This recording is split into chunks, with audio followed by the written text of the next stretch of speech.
Hai YouTuber, salam jumpa kembali dengan channel Branding IT. Videonya isinya daging semua bro. PT Kereta Komuter Indonesia atau KCI harus mempensiunkan 10 rangkaian KRL Jabodetabek pada tahun 2023 ini dan 16 rangkaian di tahun 2024. Langkah ini harus dilakukan untuk memenuhi tingkat kehandalan, kenyamanan, dan keselamatan transportasi yang sesuai dengan standar pelayanan minimum atau SPM. Sebagai pengganti KRL yang akan pensiun, KCI berencana untuk mengimpor gerbong kereta bekas dari Jepang. Namun rencana ini cukup menghebohkan dan menemui banyak hambatan. Kementerian Perindustrian dikabarkan tak memberi restu ke PT KCI untuk impor gerbong KRL. Padahal kebutuhan gerbong perlu ditambah mengingat hingga tahun depan akan ada puluhan rangkaian kereta yang harus dipensiunkan. Sekretaris Jenderal Kementerian Perindustrian Dodi Widodo menegaskan bahwa Indonesia tidak perlu melakukan impor kereta listrik karena industri kereta api nasional mampu memproduksi semua kebutuhan itu, dalam hal ini PT Inka. Dodi mengatakan PT Inka mampu membuat itu semua dan kenapa kita harus impor gerbong bekas dari Jepang. Jangankan membeli, Indonesia bahkan pernah mengekspor ke Bangladesh dengan produk senilai Rp 1,3 triliun. Dodi mendorong perlunya perencanaan untuk peremajaan gerbong kereta api agar industri dalam negeri dapat memenuhinya dan tidak perlu mengimpor. Ternyata PT KAI Komuter Indonesia harus menyiapkan anggaran lebih banyak untuk menyiapkan rangkaian kereta atau trainset baru dalam mengoperasikan KRL Jabodetabek dan juga menyiapkan anggaran pesanan kereta api untuk PT Inka. Selain rencana impor 10 trainset bekas dari Jepang, perseroan juga menyiapkan dana hampir Rp 4 triliun untuk membeli 16 rangkaian kereta baru produk dalam negeri.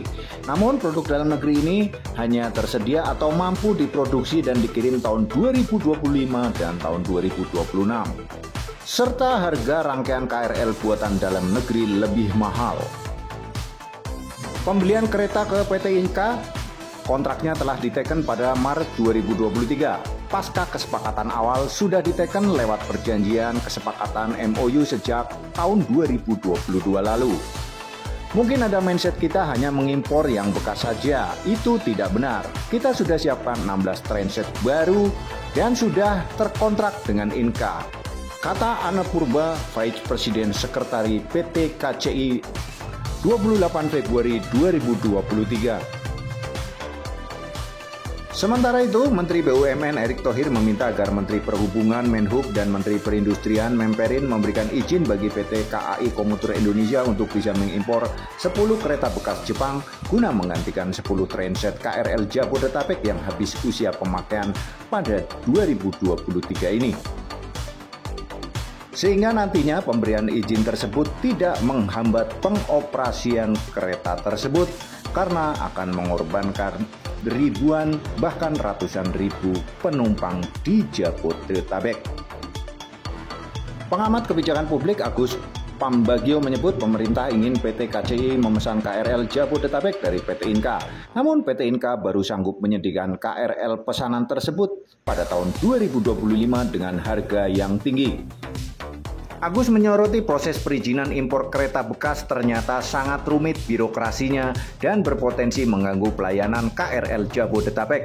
Dalam urusan impor, Kementerian Perindustrian telah menerbitkan aturan teknis impor barang modal bekas. Agus menceritakan Direktur Utama PT KCI sudah mengirimkan surat permohonan dispensasi dalam rangka permohonan persetujuan impor barang modal dalam keadaan tidak baru kepada Kementerian Perdagangan melalui Dirjen Perdagangan Luar Negeri. Dalam surat tersebut, PT KCI berencana untuk melakukan impor barang modal dalam keadaan tidak baru atau BMTB berupa 120 unit KRL tipe E217 untuk kebutuhan tahun 2023 dan 228 unit KRL tipe E217 untuk kebutuhan di tahun 2024. Kegaduhan tentang impor kereta bekas dari Jepang dan pesanan kereta dari PT Inka akhirnya sampai ke telinga Menko Marinvest Luhut Binsar Panjaitan atau lebih dikenal dengan Lot Luhut. Ya, menurut informasi dari mata-mata admin bahwa persoalan ini sudah dibawa ke sidang kabinet dan telah menemui titik tengah atau titik temu untuk kebaikan semua. Ya, bagaimanapun transportasi massal melayani masyarakat dan rakyat jangan sampai terganggu atau apalagi terbengkelai ya. Kasihan mereka tiap hari bekerja mencari sesuap nasi dan untuk menghidupi anak dan keluarga mereka. Ya, admin sendiri telah menggunakan jasa ataupun angkutan KRL lebih dari 28 tahun dan mengerti betul bagaimana rasanya, manfaatnya menggunakan KRL Jabodetabek. Pelayanan, fasilitas maupun ketepatan waktu KRL Jabodetabek ini jauh lebih baik dibandingkan tahun 90-an hingga tahun 2000 hingga akhir 2010 ya. 10 tahun terakhir sudah cukup baik. Jika dulu admin naik kereta untuk bekerja ya dari Bogor atau Depok menuju ke stasiun di Manggarai maupun di daerah turun di Gondangdia maupun turun di Cikini ataupun turun di kota.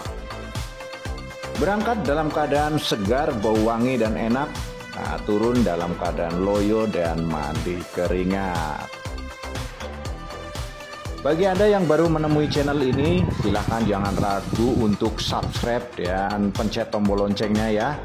Untuk subscriber maupun penonton setia, admin mengucapkan banyak terima kasih. Untuk yang baru bergabung, channel ini adalah channel yang membahas tentang masalah relasi infrastruktur, termasuk jalan, jembatan, jalan tol, bandara, pelabuhan, bus, kereta api, dan lainnya. Sesekali admin selingi dengan berita tentang kota maupun jalan-jalan untuk hiburan dan nikmati kuliner.